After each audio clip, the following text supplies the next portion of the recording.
శివ జటాజూటంలో బందీ అయిన గంగ కానరాక భగీరథుడు మరలా తీవ్రమైన తపస్సు చేశాడు. మహాదేవుడు సంతతించి గంగను విడిచిపెట్టాడు. జటాజూటం నుండి గంగ 7 పాయలుగా విడివడి ప్రవహించింది.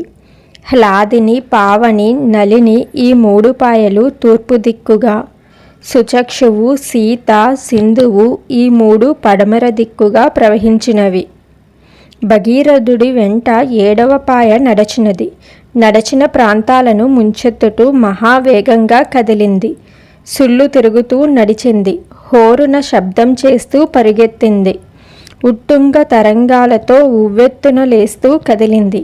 గంగా తరంగ ఘోష మృదంగ ధ్వనిలా ఒకచోట మేఘ గర్జనలా మరొక చోట వినిపించాయి.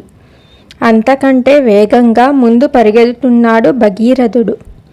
గంగ తీవ్రమైన వేగంతో జాహ్ను మహాముని ఆశ్రమాన్ని ముంచెత్తింది.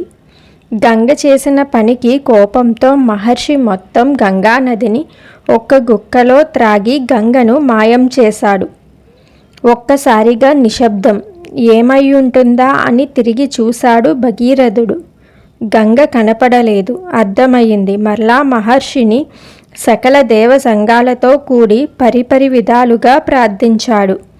మహర్షి కరుణించి తన చెవుల నుండి గంగను విడిచిపెట్టాడు.